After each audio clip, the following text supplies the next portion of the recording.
이대로 가다간 한국의 전부 빼앗기게 생겼다. 현재 미국은 자신들의 조선업 재건을 위해 오직 한국만 찾고 있는데요. 다시 말해 한국을 제일 파트너로 생각한다는 겁니다. 그런데 이를 아니꼽게 받아들이는 나라가 있는데 바로 일본인데요. 일본은 한국 이전에 세계 조선 분야 1위이자 미국의 최우선 동맹국이기도 했기 때문이죠. 하지만 미국이 한국만 고집할 수밖에 없었던 충격적인 이유가 있는데 지금 바로 시작하겠습니다. 그날 아침 국방부로 향하는 길 라디오에서 흘러나온 한 문장이 제 가슴을 철렁하게 만들었습니다. 미 해군의 시대는 끝나는가? 도발적인 질문이었지만 누구도 쉽사리 반박할 수 없는 말이기도 했어요. 국방부 최고위 관계자들만 볼 수 있는 일일 정보 보고서는 그 사실을 더욱 차갑게 증명하고 있었죠. 매일 아침 제 책상 위에 놓이는 위성사진 속에서 경쟁국들의 함대는 무서운 속도로 늘어나고 있었습니다. 단순히 숫자만 많은 것이 아니었어요. 이전에는 본 적 없는 형태의 신형 잠수함, 항공모함을 위협하는 극초음속 미사일, 그들의 기술적 발전은 이제 우리의 턱 밑까지 쫓아온 상황이었습니다. 상황은 생각보다 심각했어요.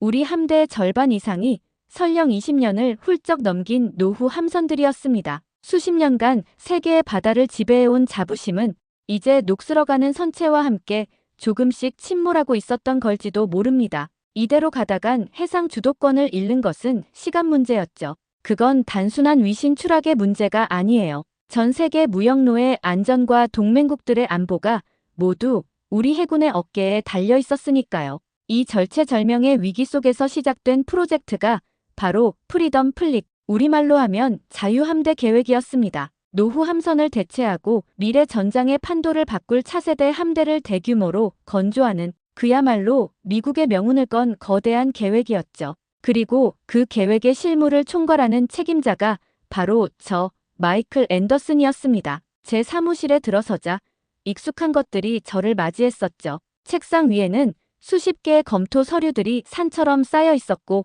창가에는 지난 10년간 일본의 협력사들이 선물한 정교한 군함 모형들이 함대처럼 늘어서 있었습니다. 저는 매일 아침 그 모형들을 한 번씩 닦아주는 것으로 하루를 시작하곤 했어요. 1mm의 오차도 없이 완벽하게 만들어진 강철의 예술품. 그게 바로 제가 신뢰하는 일의 방식이었습니다. 예측 가능하고 데이터로 증명되며 오랜 시간 동안 검증된 완벽함. 그게 바로 제 신조였으니까요. 마이크, 프리덤 플릿 건은 어떻게 되어가요?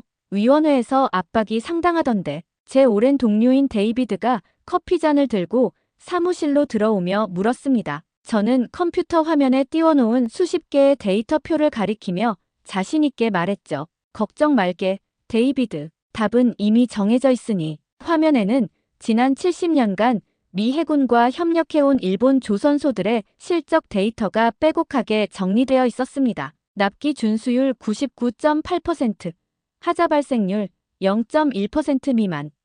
숫자는 거짓말을 하지 않아요. 저는 그 완벽한 데이터 위에서 편안함을 느꼈습니다. 역시 일본이군요. 하긴 그들만큼 우리를 잘 아는 파트너도 없으니까. 데이비드가 고개를 끄덕이며 말했습니다. 바로 그때 그가 책상 한쪽에 놓인 두꺼운 제안서 파일을 가리켰어요.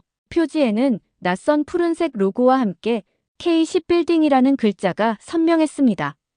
한국도 제안서를 냈다고 들었어요. 조건이 꽤 파격적이라던데 건조 기간을 1년이나 단축하고 비용도 30%나 절감하겠다고 했다면서요? 저는 코웃음을 치며 그 제안서를 책장 한쪽으로 밀어버렸습니다. 파격적이라 나는 그걸 비현실적이라고 부르고 싶네만. 왜요? 기술력이 많이 발전했다고는 하던데. 저는 자리에서 일어나 창가에 놓인 일본의 이지스함 모형을 부드럽게 쓰다듬으며 말했어요.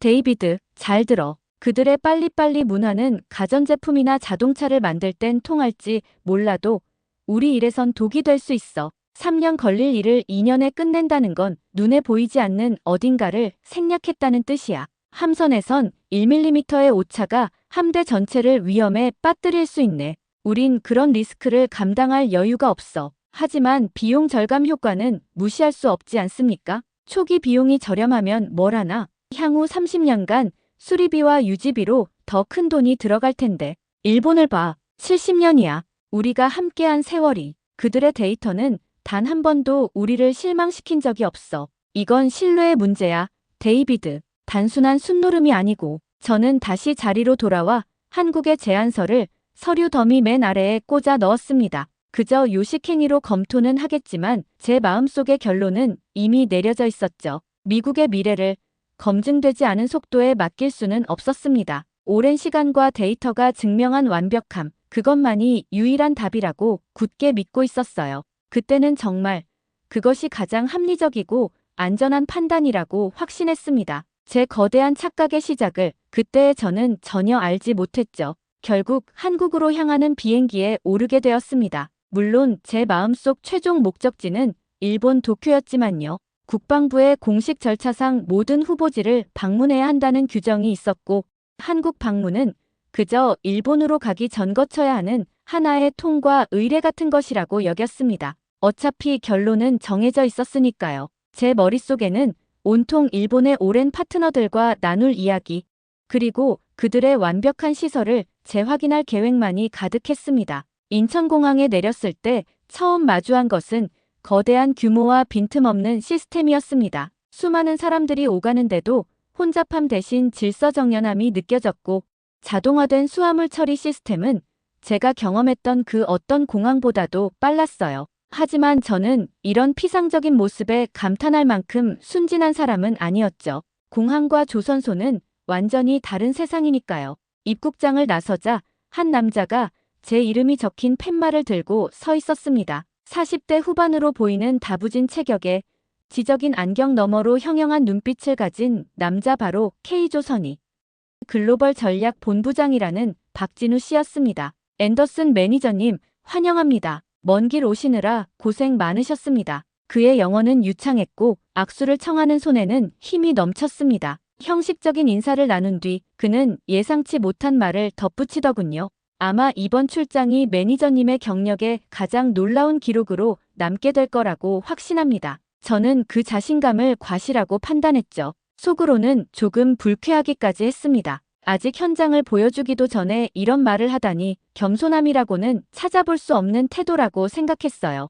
저는 그저 가볍게 미소만 지어 보였습니다. 어차피 며칠 뒤면 저 자신감의 근거가 얼마나 보잘것없는지 드러나게 될 테니까요. 부산으로 향하는 고속열차 안에서 저는 일부러 창밖만 바라보았습니다. 박 본부장이 한국 조선업의 역사에 대해 무언가 열심히 설명했지만 솔직히 귀에 들어오지 않았어요.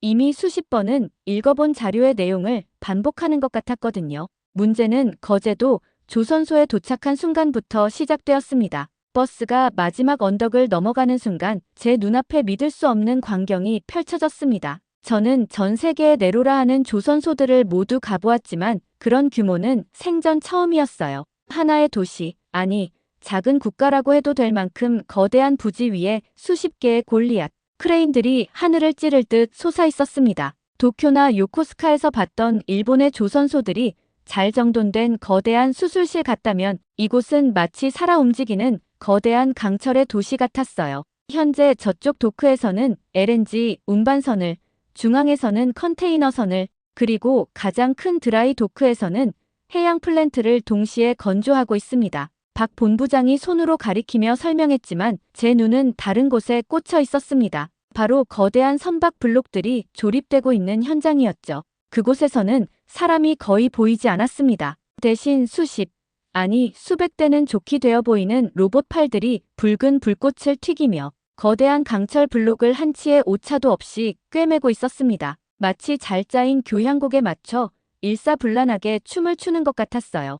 용접 로봇인가요? 저도 모르게 질문이 튀어나왔습니다. 네, 맞습니다. 다만 저희 로봇은 인공지능 기반으로 스스로 용접 경로를 최적화하고 미세한 결함까지 실시간으로 찾아내 수정하는 기능을 갖추고 있습니다. 일본에도 용접 로봇은 있었죠. 하지만 대부분 정해진 경로를 반복하는 수준이었습니다. 스스로 판단하고 수정하는 인공지능 로봇이라니. 저는 제 두 눈으로 보고 있으면서도 믿기지가 않았어요. 내가 알던 한국이 맞나?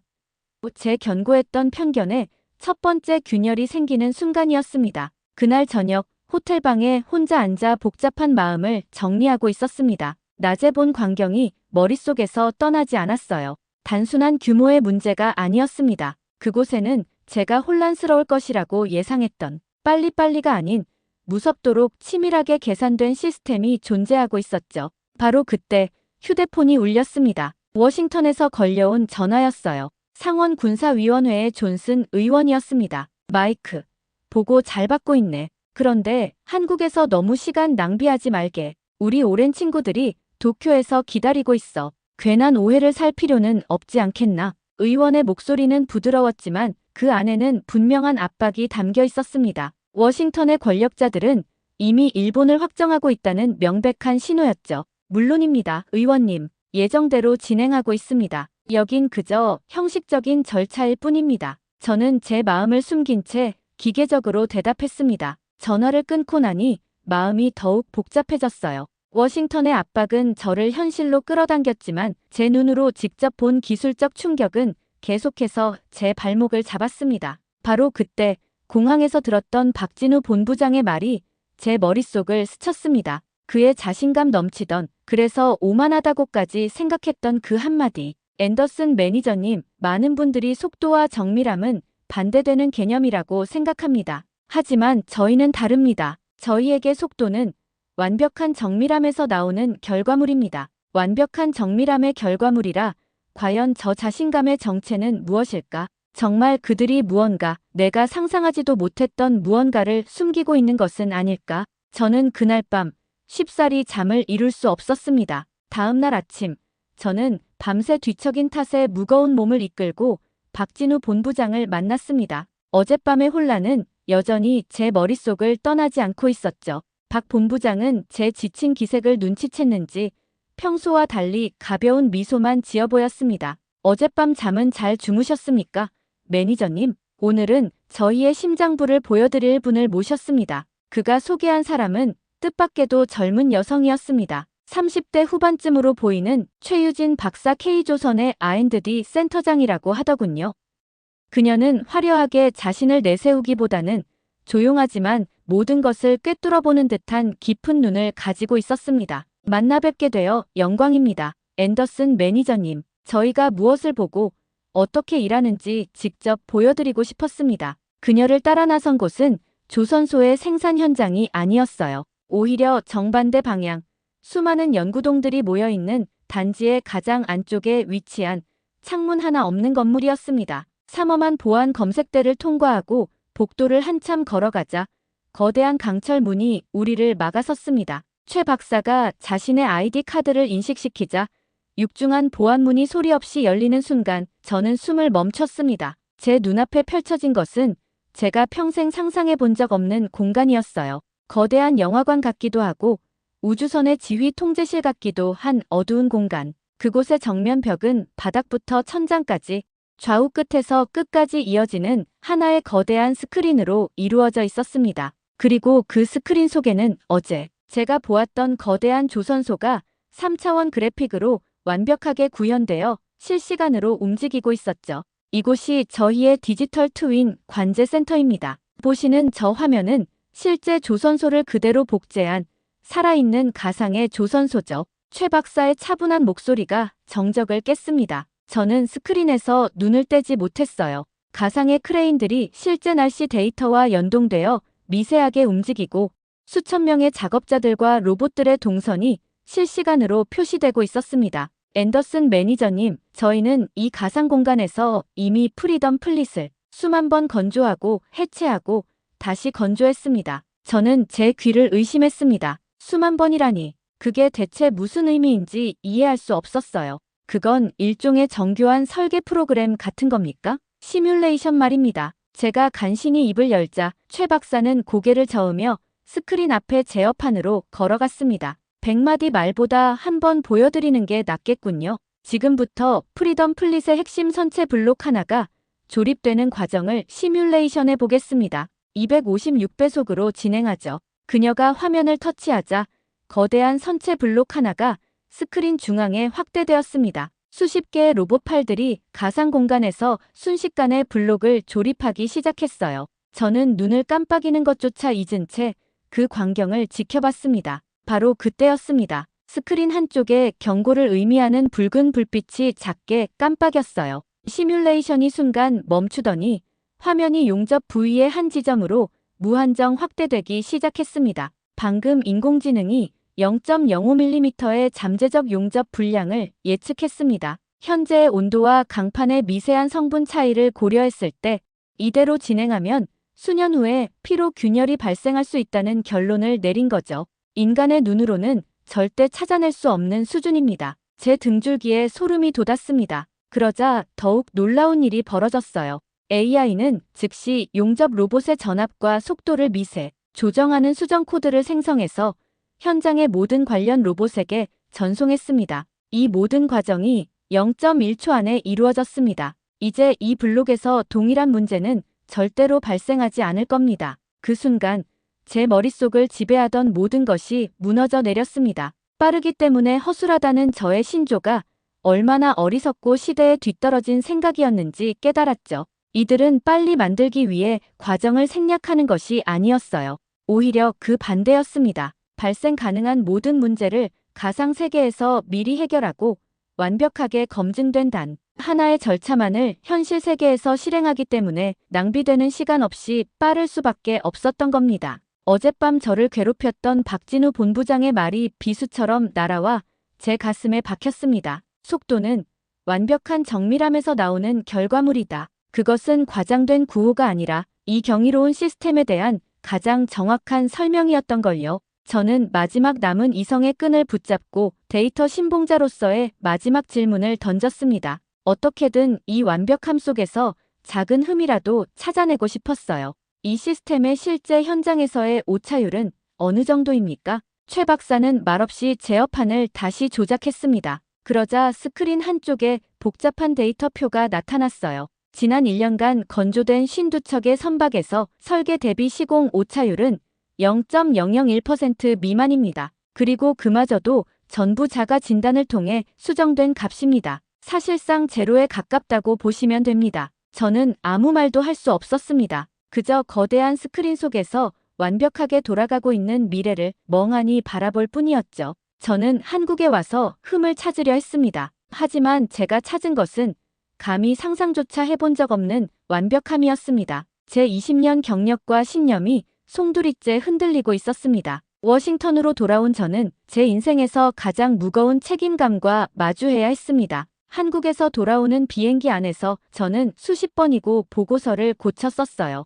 머릿속에는 한국의 디지털 트윈 관제센터에서 보았던 충격적인 광경이, 가슴속에는 워싱턴의 정치적 압박이 거대한 파도처럼 부딪히고 있었죠. 국방부 복도는 그 어느 때보다 차갑게 느껴졌습니다. 최종 프레젠테이션이 열릴 대회의실로 향하는 길, 마주치는 모든 이들이 제게 격려의 눈빛을 보냈어요. 물론 그 격려의 의미는 일본과의 계약을 잘 마무리하라는 무언의 압박이었지만요. 제 직속상관인 차관보까지 제 어깨를 두드리며 말하더군요. 마이크, 자네 표정을 보니 일본에서의 결과가 아주 만족스러웠던 모양이야. 위원회도 자네의 안정적인 결정을 기다리고 있네. 저는 아무 대답도 하지 못했습니다. 그저 희미하게 웃어 보일 뿐이었죠. 제가 가져온 보고서가 워싱턴 전체를 뒤흔들 폭탄이 될 거라는 사실을 그때는 아무도 상상하지 못했습니다. 회의실의 공기는 무겁게 가라앉아 있었습니다. 국방부 장관을 비롯해 합참의장, 각 군의 장성들, 그리고 상원군사위원회의 핵심 의원들까지 프리덤 플릿 프로젝트의 무게감을 증명하듯 미국의 안보를 책임지는 모든 이들이 모여 있었어요. 먼저 발표를 시작한 것은 일본 측이었습니다. 니폰 해양의 켄지 타나카 전무는 노련하고 자신감 넘치는 태도로 연단에 섰습니다. 존경하는 장관님, 그리고 위원 여러분, 저희는 단순히 강철로 배를 만드는 회사가 아닙니다. 저희는 지난 70년간 미국과 함께 자유를 지켜온 동맹입니다. 신뢰를 만들어 온 파트너입니다. 그의 연설은 감동적이기까지 했어요. 화면에는 2차 세계대전 이후부터 걸프전까지 미 해군과 일본 조선소의 협력, 역사를 담은 영상이 흘러나왔습니다. 그리고 그의 곁에는 백발이 성성한 퇴역 제독, 해리스 제독이 함께 서 있었죠. 그는 미 해군의 살아있는 전설로 불리는 인물이었습니다. 저는 젊은 시절 일본 요코스카 항에서 그들과 함께 땀 흘렸습니다. 그들의 땀과 장인 정신이 있었기에 우리 해군은 세계 최강이 될 수 있었습니다. 여러분, 이 프로젝트는 단순한 계약이 아닙니다. 이것은 미래의 전장에서 누가 우리의 등을 맡길 수 있는지를 묻는 질문입니다. 검증되지 않은 모험에 우리의 아들, 딸들을 태울 수는 없습니다. 회의장 곳곳에서 고개를 끄덕이는 소리가 들려왔습니다. 분위기는 완전히 일본 쪽으로 기울었어요. 완벽한 논리와 감동적인 명분이었습니다. 이제 제 차례였죠. 제가 연단에 올라 최종 추천안을 발표하면 이 모든 것은 그대로 확정될 터였습니다. 제가 연단에 서자 회의실은 완전한 침묵에 휩싸였습니다. 모두가 제 입에서 나올 한마디, 일본이라는 그 단어를 기다리고 있었어요. 저는 잠시 숨을 고르고 앉아있는 해리스 제독을 바라보며 입을 열었습니다. 제독님의 말씀에 깊이 동감합니다. 지난 70년간 일본은 우리의 가장 훌륭한 파트너였습니다. 그들의 헌신과 기술력은 의심의 여지가 없죠. 회의장에 안도하는 분위기가 퍼졌습니다. 하지만 제 이야기는 이제 시작일 뿐이었어요. 하지만 저는 오늘 과거를 추천하기 위해 이 자리에 선 것이 아닙니다. 저는 미래를 보고하기 위해 여기에 섰습니다. 회의장이 순간 술렁였습니다. 저는 아랑곳하지 않고 말을 이었죠. 솔직히 말씀드리면 저는 한국에 가기 전 이미 결론을 내렸습니다. 그들의 빨리빨리는 위험하고 그들의 기술은 모방에 그친다고 생각했었죠. 제 편견은 견고했습니다. 하지만 저는 틀렸습니다. 완전히, 그리고 철저하게 틀렸습니다. 저는 제가 한국에서 보았던 디지털 트윈 관제센터에 대해 설명하기 시작했습니다. 여러분, 한국은 현실에서 배를 만들기 전에 가상의 세계에서 수만 번의 실패를 먼저 경험합니다. 그들은 실수를 예측하고 제거하고 완벽한 단 하나의 방법만을 현실에 적용합니다. 그들에게 속도는 조급함의 산물이 아니라 완벽을 향한 치밀한 계산의 결과물이었습니다. 해리스 제독이 제 말을 끊고 일어섰습니다. 앤더슨 매니저, 그건 그저 화려한 컴퓨터 그래픽일 뿐이요. 실제 전장의 거친 파도와 예측 불가능한 변수들 앞에서 그런 허상은 아무 소용없단 말이요. 그의 일갈에 장내의 분위기가 다시 차가워졌습니다. 저는 그를 정면으로 바라보며 대답했어요. 제독님께서는 검증되지 않은 모험을 우려하셨습니다. 하지만 여러분, 무엇이 더 위험합니까? 수십 년간 해온 방식에 기대어 인간의 실수가 개입할 여지를 남겨두는 것입니까? 아니면 인공지능이 0.1초 만에 인간이 찾아낼 수 없는 0.05mm의 오류를 찾아내 수정하는 시스템입니까? 그리고 저는 준비해온 마지막 카드를 꺼내 들었습니다. 지금 화면을 봐주시기 바랍니다. 회의장 대형 스크린에 한국의 관제센터 영상이 재생되기 시작했습니다. 인공지능이 미세한 결함을 예측하고 스스로 수정 코드를 생성하여 로봇에게 전송하는 바로 그 장면이었죠. 회의장을 가득 채웠던 웅성거림이 거짓말처럼 사라졌습니다. 모두가 숨을 죽인 채 눈앞에 펼쳐지는 미래 기술의 증거를 바라보고 있었어요. 영상이 끝나고 저는 마지막 발언을 시작했습니다. 일본은 우리에게 완벽한 배를 팔겠다고 약속했습니다. 훌륭한 제안입니다. 하지만 한국은 우리와 함께 미래의 조선소를 짓겠다고 제안했습니다. 그들은 기술을 파는 것이 아니라 미래를 함께 만들자고 말하고 있습니다. 저는 회의에 참석한 모든 사람들의 눈을 한 명 한 명 마주치며 제 모든 것을 건 마지막 문장을 내뱉었습니다. 따라서 저의 최종 권고는 프리덤 플릿 프로젝트의 우선 협상 대상자로 한국의 K조선을 선정하는 것입니다. 정적이 흘렀습니다. 박수도 환호도 없었어요. 그저 거대한 충격이 회의실 전체를 지배하고 있었습니다. 저는 제 경력과 모든 것을 걸고 제가 본 진실을 외쳤습니다. 이제 공은 미국의 지도자들에게 넘어가 있었습니다. 그 후 며칠간 국방부는 거대한 폭풍에 휩싸였습니다. 제 보고서는 워싱턴 정가에 엄청난 파장을 몰고 왔죠. 70년 동맹을 저버린 배신자라는 비난부터 무모한 도박사라는 조롱까지 제 경력은 그대로 끝나는 것처럼 보였습니다. 하지만 저는 후회하지 않았어요. 제가 본 진실의 무게는 그 모든 비난보다 무거웠으니까요. 그리고 마침내 공식 발표가 나왔습니다. 대통령의 최종 승인까지 거친 더 이상 되돌릴 수 없는 결정이었죠. 미 해군의 차세대 함대 프로젝트, 그 영광의 파트너로 한국이 선정되었습니다. 세상은 발칵 뒤집혔습니다. 일본 언론은 70년 동맹의 배신이라며 충격에 빠졌고 미국 언론은 예측 불가능한 도박이라며 우려를 표했습니다. 하지만 한국에서는 K조선의 위대한 승리라는 제목의 기사들이 쏟아져 나왔죠. 저는 그저 묵묵히 제자리에서 제 선택이 옳았다는 것을 증명해 보일 다음 단계를 준비할 뿐이었습니다. 그리고 정확히 1년하고도 6개월이 흐른 오늘 2025년 저는 다시 거제도를 찾았습니다.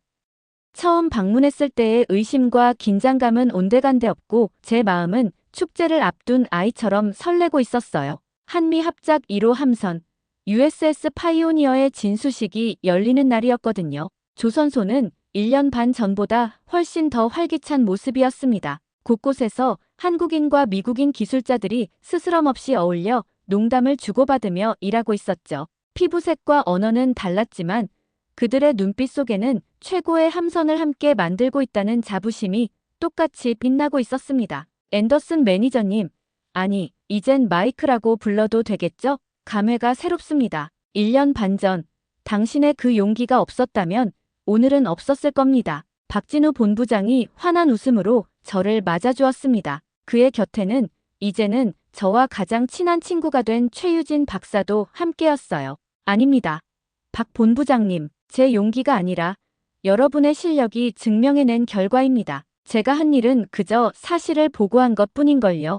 우리는 함께 웃으며 오늘의 주인공이 정박해 있는 드라이 도크를 향해 걸어갔습니다. 제 눈앞에 나타난 USS 파이오니어는 제가 상상했던 것보다 훨씬 더 위용 넘치고 아름다웠어요. 매끈한 선체는 미래의 전투함이 어떤 모습이어야 하는지를 보여주는 듯했고 곳곳에 설치된 첨단 장비들은 그 자체가 하나의 강력한 메시지처럼 느껴졌습니다. 진수식이 시작되고 양국의 국가가 울려 퍼졌습니다. 수많은 사람들의 축사 속에서 마침내 USS 파이오니어가 거대한 몸체를 이끌고 서서히 바다를 향해 미끄러져 들어가는 순간 저는 제 심장이 터질 것처럼 뛰는 것을 느꼈습니다. 제 눈앞에서 제가 선택한 미래가 현실이 되어 나아가고 있었어요. 저는 데이터를 신봉하는 사람이었습니다. 과거의 기록만이 진실이라고 믿었죠. 하지만 저 거대한 선체는 제게 가르쳐 주었습니다. 진정한 용기란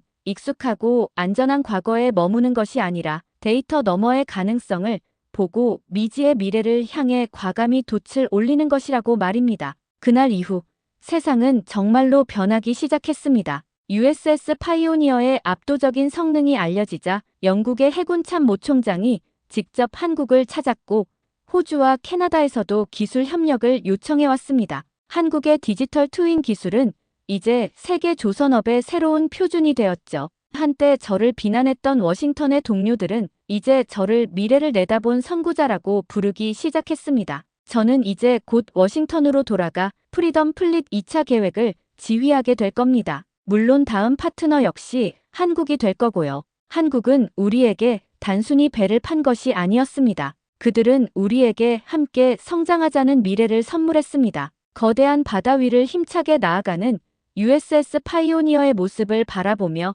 저는 확신했습니다. 우리의 항해는 이제 막 시작되었을 뿐이라고 말이죠.